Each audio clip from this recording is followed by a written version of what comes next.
Hello दोस्तों, नमस्कार। कैसे हो? आशा करता हूँ बहुत अच्छे होंगे दोस्तों मैंने आपको कहा था कि आप अगर मेरा इस चैनल मरुद्रा स्टडी का सहयोग करेंगे तो मैं आपके लिए राजस्थान जीके, इंडिया जीके और भी बहुत कुछ कराऊंगा दोस्तों। तो मैंने अपने कहे अनुसार आज आपके साथ एक टॉपिक शेयर करूंगा, 1857 की क्रांति। दोस्तों ये परीक्षा के लिए बहुत ही इम्पोर्टेंट है दोस्तों। तो शुरू करने से पहले दोस्तों वीडियो को लाइक शेयर कर दीजिए और सब्सक्राइब करना ना भूलें। दोस्तों आज हम बात करेंगे 1857 की क्रांति की। दोस्तों 1857 की क्रांति की बात करने से पहले दोस्तों कुछ हमें अहम फैक्ट है वो याद रखने ज़रूरी होते हैं। दोस्तों उस समय पूछा जाता है कि भारत का गवर्नर कौन था, राजस्थान का गवर्नर कौन था और राजस्थान का प्रथम गवर्नर कौन था और कारण क्या रहे थे क्रांति के। तो हम उन सभी की बात करेंगे दोस्तों एक एक करके। तो चलिए शुरू करते हैं हम 1857 की क्रांति का। दोस्तों बात करें 1857 की क्रांति की तो उस समय भारत का गवर्नर कौन था दोस्तों, ये परीक्षा के लिए इम्पोर्टेंट है दोस्तों। तो उस समय भारत का गवर्नर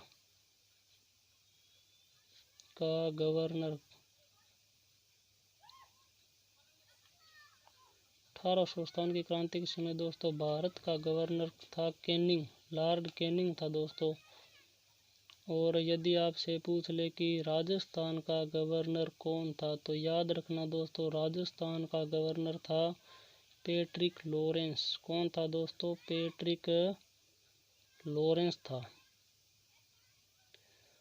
परीक्षा में दोस्तों पूछा जाता है कि राजस्थान का प्रथम गवर्नर जनरल कौन था। तो राजस्थान का प्रथम गवर्नर जनरल राजस्थान का प्रथम गवर्नर जनरल कौन था दोस्तों? गवर्नर जनरल दोस्तों कौन था? ये था इब्राहिम लोकेट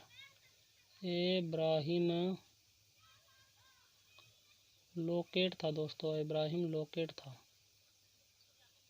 आपको दोस्तों ये इब्राहिम लोकेट पूरा नाम याद रखना है क्योंकि कई बार परीक्षा में आप सभी इतना ही रटते हो लोकेट लोकेट लोकेट, लेकिन कई बार परीक्षा में ये भी नाम साथ में आता है। लोकेट तो सभी के पीछे दिया होता है, जितने भी एजी थे उनके भी लगभग लोकेट दिया होता है, लेकिन आपको पूरा नाम याद रखना। यदि पूरा नाम याद ना रख पाओगे तो यदि आप ये पूरा पूछ लिया तो आप इसको प्रश्न को गलत कर सकते हैं, इसीलिए आप ये पूरा नाम याद रखना।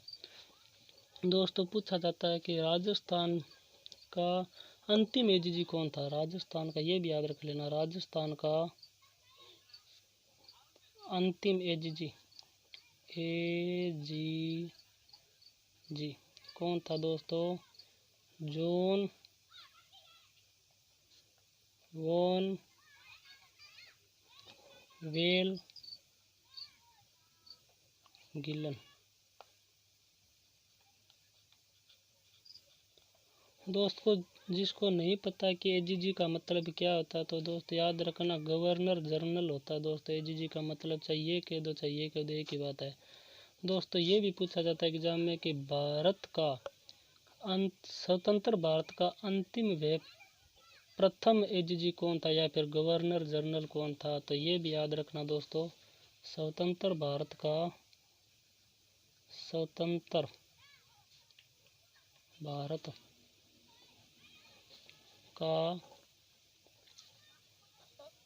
अंतिम या प्रथम एजीजी कौन था? एजीजी तो दोस्तों ये कौन था? ये हीरानंद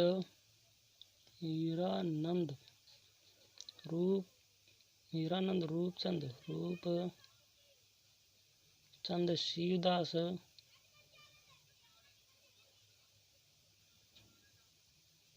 सानी था दोस्तों।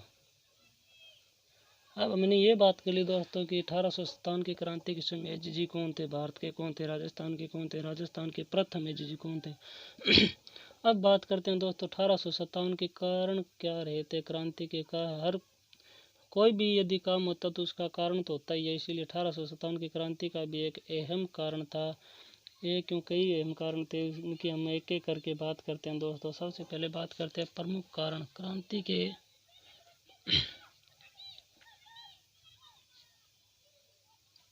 प्रमुख कारण।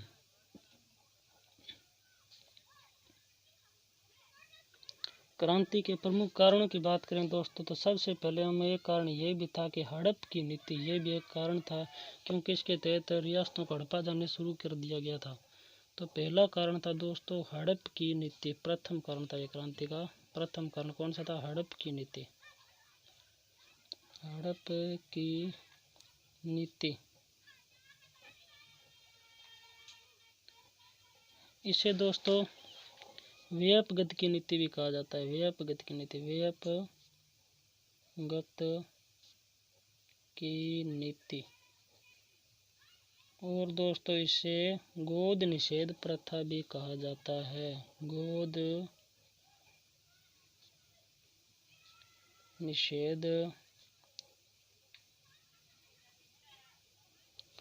प्रथा। और इसका एक और नाम है दोस्तों, इसे डॉक्ट्रिन ऑफ लैप्स भी कहा जाता है। Doctrine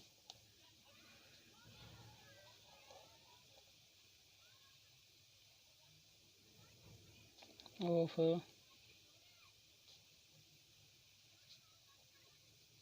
lapse. दोस्तों वीडियो को अगर लाइक नहीं किया तो इसे लाइक कर दीजिए, शेयर करें और सब्सक्राइब करना ना भूलें दोस्तों। मैं आपके लिए मेहनत कर रहा हूँ, तो आप भी मेरे लिए इतना तो कुछ कर सकते हैं ना दोस्तों। तो इन सभी का जनक कौन है? ये एक ही बात है दोस्तों, इसे ही हड़प की नीति कहते हैं, इसे व्यापगत की नीति कहते हैं, इसे गोद निषेध प्रथा कहते हैं, और इसे ही डॉक्ट्रिन ऑफ लैप्स कहते हैं। इनका जनक कौन था दोस्तों? इसका जनक था जनक। फिर पूछा जाता है दोस्तों एग्जाम में, डलहौजी था। कौन था? लॉर्ड डलहौजी। डलहौजी। दोस्तों इस नीति के तहत हड़प्पा की प्रथम रियासत पूछी जाती है एग्जाम में। प्रथम रियासत कौन सी थी? तो इस नीति के तहत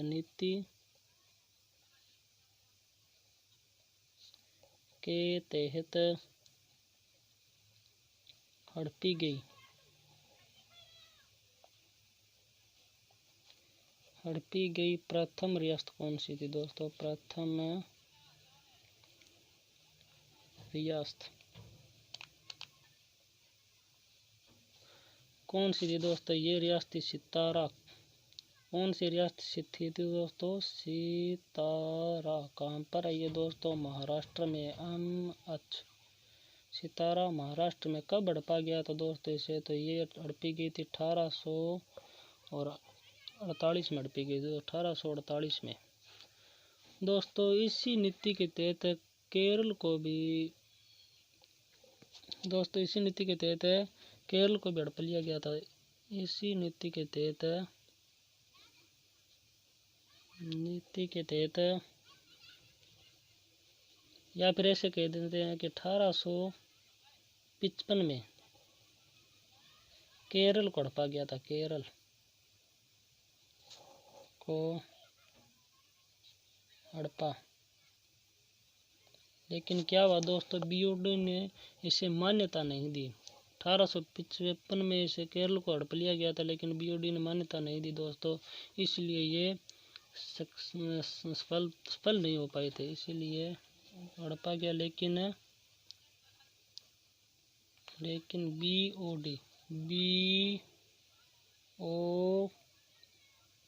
बीओडी ने मान्यता नहीं दी दोस्तों। हमने क्रांति का पहला कारण की जिक्र कर लिया। पहला कारण था जो 1857 की क्रांति को, उसका जिक्र कर लिया है। अब बात करते हैं दोस्तों दूसरा कारण। दूसरा कारण क्या रहा था क्रांति का? दूसरा कारण था दोस्तों धार्मिक नियंत्रित अधिनियम। क्या था दोस्तों? धार्मिक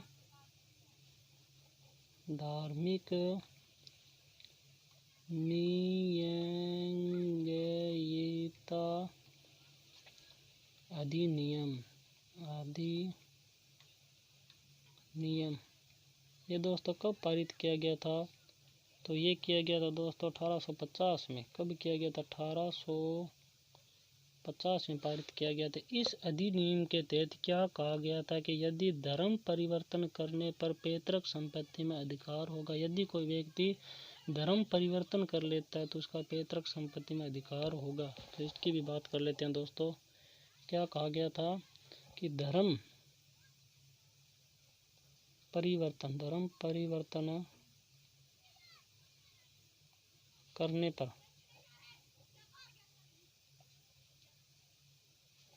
पैतृक संपत्ति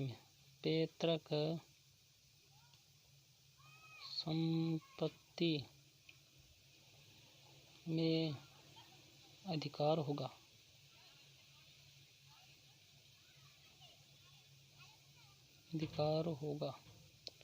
दोस्तों हमने दूसरे कारण की भी बात कर लिया। धर्म न्यायिकता अधिनियम 1850 को पारित हुआ था। इसके तहत किसानों को या फिर जनता को यह कहा गया था कि धर्म परिवर्तन करने पर पैतृक संपत्ति में अधिकार होगा। यदि आप धर्म परिवर्तन कर लेते हैं तो आपके पिता की जो संपत्ति यानी पुश्तैनी जो संपत्ति है उसमें आपका अधिकार होगा।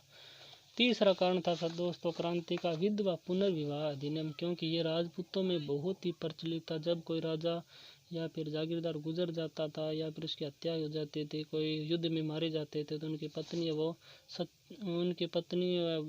है वो दूसरे के साथ विवाह नहीं करती थी और उसी के साथ सती हो जाती थी। इसीलिए ये अधिनियम भी लाया गया था, विधवा पुनर्विवाह अधिनियम। विधवाओं का पुनर्विवाह कराने के लिए अधिनियम लाया गया था, जो कि राजपूतों में एक बहुत ही चिंतनीय विषय था। विधवा तीसरा कारण था दोस्तों विधवा पुनर्विवाह अधिनियम। विधवा पुनर्विवाह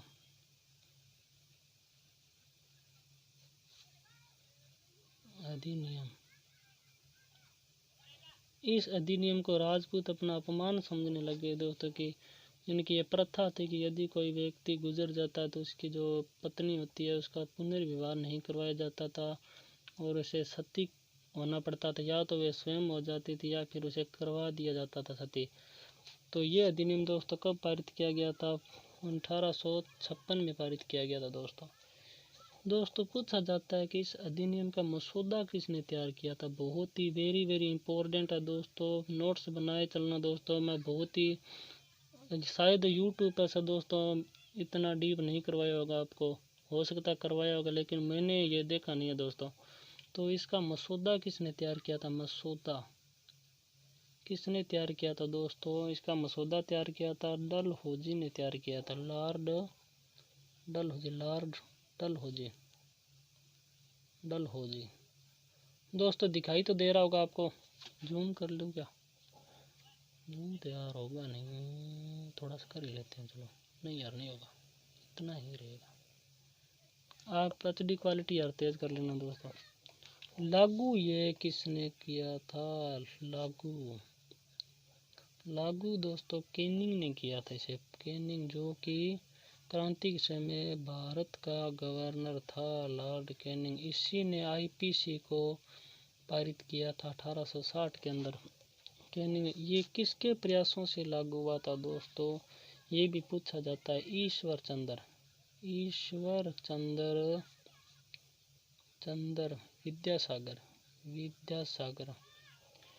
चंद्र विद्यासागर के प्रयासों से लागू हुआ था। ईश्वर चंद्र विद्यासागर के प्रयासों से लागू हुआ था दोस्तों। 3 कारण कर लिए दोस्तों हमने क्रांति के। अब चौथा कारण है दोस्तों, यह भी बहुत ही इम्पोर्टेंट है दोस्तों। पूछा जाता है कि सती प्रथा निषेध अधिनियम।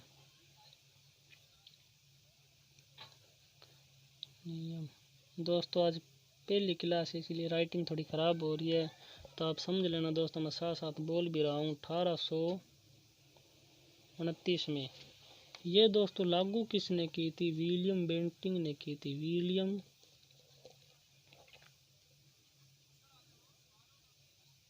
बेंटिंग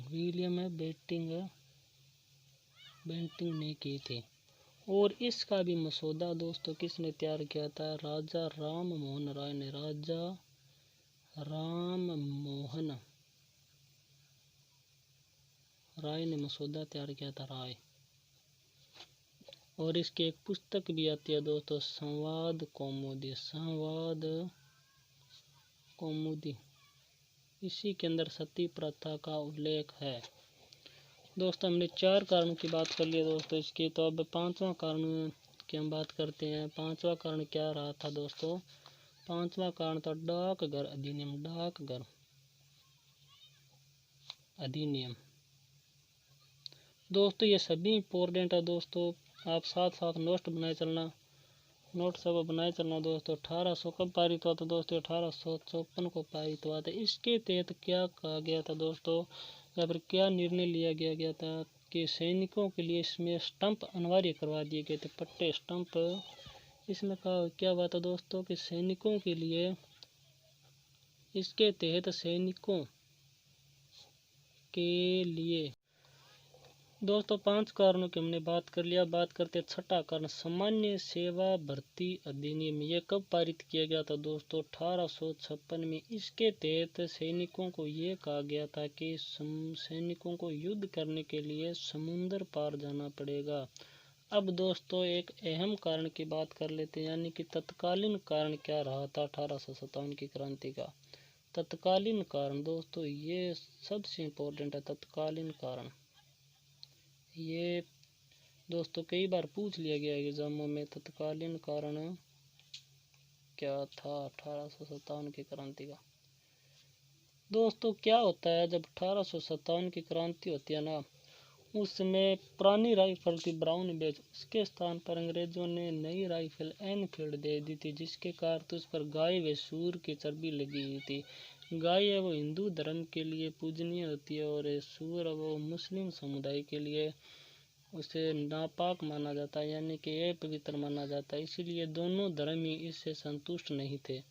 इसीलिए इन्होंने ये अफवाह फैला दी कि इस कारतूस के अंदर गाय व सूअर की चर्बी है। तो दोस्तों इसकी बात करते हैं, क्या हुआ था? दिसंबर 1856 की बात है दोस्तों। दिसंबर 1856 में पुरानी राइफल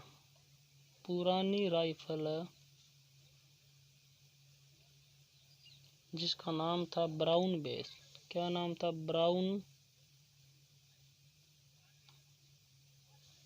बेस। इम्पोर्टेंट है दोस्तों, याद रखना। पुरानी राइफल क्या थी? Brown base. ब्राउन बेस के स्थान पर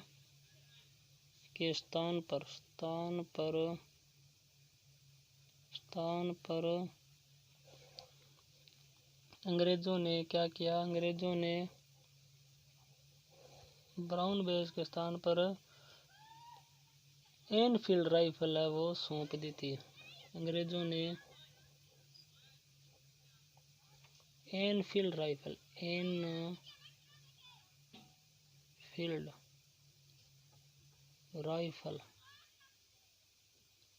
सौंप दी। क्या किया? एनफील्ड राइफल सौंप दी। इस राइफल के कारतूस को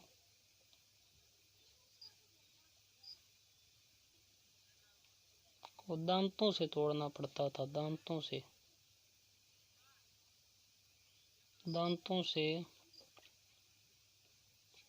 तोड़ना पड़ता था।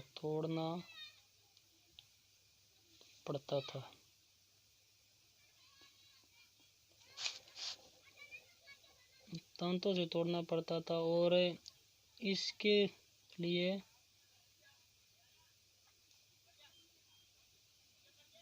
यह अफवाह फैलाई कि इस राइफल कारतूस के ऊपर गाय और सूअर की चर्बी लगी हुई है। सूअर की चर्बी लगी हुई है। इसलिए क्या हुआ दोस्तों, क्रांतिकारियों ने इस राइफल का प्रयोग करने से मना कर दिया। तत्कालीन कारण यह था दोस्तों। वास्तव में ये राइफल है ना, ये अफवाह किसने फैलाई थी दोस्तों, ये गाय व सूअर की चर्बी लगी, ये अफवाह दोस्तों दमदमा शस्त्रागार दमदमा शस्त्रागार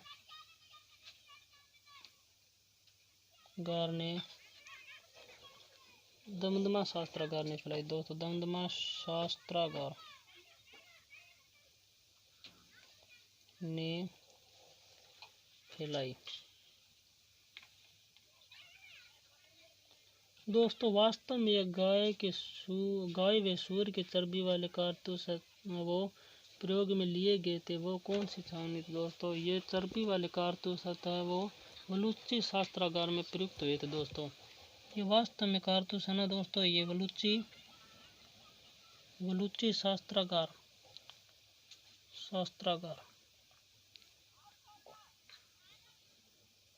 में प्रयुक्त हुए थे